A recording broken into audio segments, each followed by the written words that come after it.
Scentland, the land of scent. Cut straight into the review, right? Hello and welcome, it's Chris back with yet another fragrance review. And today we're looking at a fragrance that, just by the name, planted a hook in my brain, in my nose, in my heart, in my body. And I had to go for the purchase. And also because I like the designer, I like the good old traditional house of Geoffrey F. Trumper. And they came out 3 years ago with a fragrance called Havana. Viva Havana. And you know that I'm a great fan of Aramis Havana, you know, the 1994 fragrance. I love that take on this theme, okay, and I love this leafy palm tree, exotic type of presentation, okay. So, and I know, since I've been reviewing Trumper fragrances like Wild Fern, if you remember when the bird shat on my head back in Malmö a few years ago, or probably Wellington I reviewed as well. Now, the aspect of such an old traditional English house still being around, and the fact of they still being around and producing their good old fragrances, along with making the effort of bringing something new to the market, always appealed to me, together with the fantastic price versus quality ratio also. So it was a no-brainer for me to go for their Havana release. Okay, Havana, and it's a massive effort to call a fragrance Havana, okay, because this whole theme of Cuba, of Havana, of rum, of cigars, of men's clubs has been done and looked at and approached from so many different angles that to come up with something new is fairly difficult, okay. But they straight with the marketing, they went to approach this from a different angle, and that was, as you can see on the label as well, the palm tree. So the main theme here is not your Cuban men's club where people are drinking rum and smoking cigars, the usual stuff, but here it's rather about the dozens of different palm tree species or variations that are growing all around Cuba, especially in Havana as well, and decorating the promenade of Havana, and so that was the main focus here, to create that type of feeling, to pay homage to the palm trees of Cuba, to the palm trees, the many different kinds of palm trees present in Havana. Now, how did they approach this? Okay, how did they manage to bottle this type of smell? Okay, now you can go by the breakdown, the note breakdown, which features pepper, clearly evident, very vibrant, very well done, very natural smelling pepper, paired up with grapefruit. Now, grapefruit is giving it a great freshness here, and it's well done, even though it's a risky thing to take. I think grapefruit with pepper, grapefruit, it's a tongue twister. Grapefruit with pine, not easy, because if you mess it up, at least it can turn my stomach.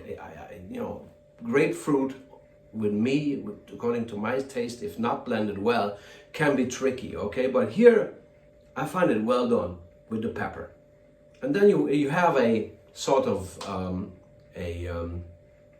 lily, a floral aspect here that is coming in and gives it a gentle, sort of sophisticated touch, okay, not more.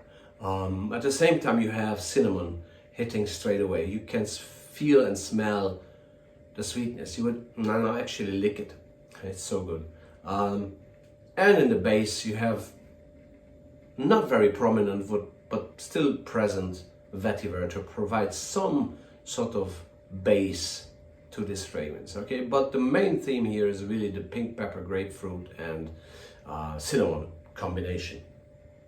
Now, how does this smell like palm trees, or how is it achieved to bring you this mood? Okay, it does. If it does a holiday, it does have a holiday type of feeling. It smells easygoing, carefree, effortless. It smells just lingering and inviting and yummy. And as I say, you want to lick your hand. And I get it. I don't know, like palm trees. How do palm trees smell? Okay, I'd rather say that maybe the effort here, or the aim here was to create a feeling, or that feeling, that when you're around a place like this, how do you feel? Okay, so, and that has been captured here very well, because it doesn't have a palm tree, a coconut, or what, the leaves, or whatever. You know, it's not that. But brace yourselves and delete anything I've said so far, because again, it's just a breakdown. It's just me trying to be smart ass here. This smells, I give you the truth. Yeah, this smells like sugarcane. Sugarcane. You know, you have these huge sugarcane plantations, maybe in Cuba, south of the US, definitely, right? Parts of Middle America, having these huge sugar cane plantations. You know, when you go to a they have these big swords and all sorts of gadgets where they cut the sugar cane and harvest the sugar cane. Okay, and I've seen it, I smelt it, I tasted. You can taste it. They take this huge sword and cut it in half, and it breaks, and you have inside this white sort of sugarcane stuff. Okay, like I'm not a botanical genius, even though my shirts maybe probably projects that, but it's not. No, I'm nowhere near. But I had the luck and the opportunity to experience this, and you can smell it and you can taste it. So they cut it in half, and you can actually suck on the cut in half sugar cane inside this whitish yellowish stuff that is there, and it has a very particular smell and a very particular sweet taste, and this is it. There's no palm tree here, man. It's sugar cane. It's sugar cane. It's so much sugar cane that I really want to suck this thing. It's sweet. It has this particular taste. Sugar cane, and we all know that sugar cane is very much used in the production of rum.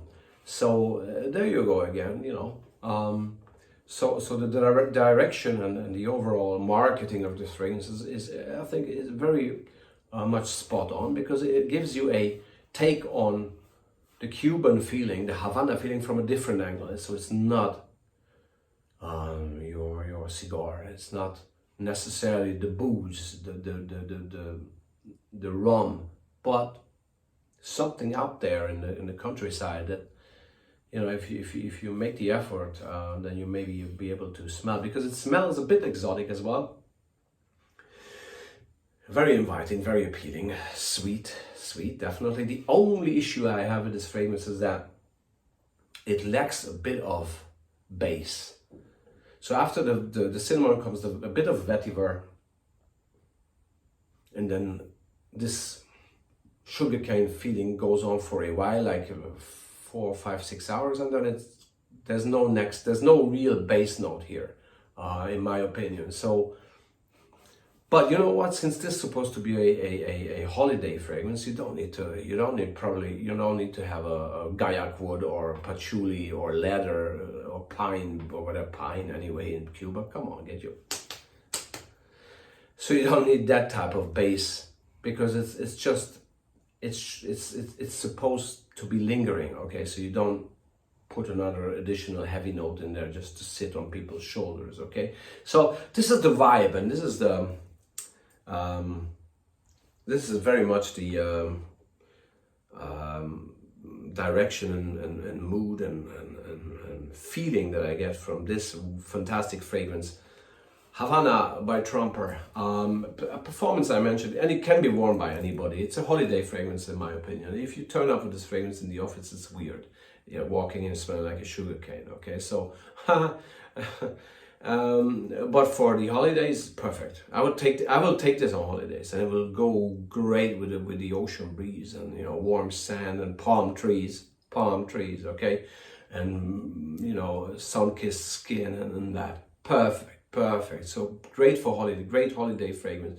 And actually great in the winter when you're sitting at home and you're looking out and everything is gray and cold. Smell this, you're being reminded of the great holidays in the sunshine with underneath the palm trees, okay? Or amongst the sugar canes, okay? So that was Chris with a review of Havana by Geoffrey F. Trumper, the great traditional English brand, and their 2019 release, okay? And so I'm gonna enjoy this wonderful little cozy inviting kitchen of mine, and I'm gonna be back with more. Chin chin. Havana!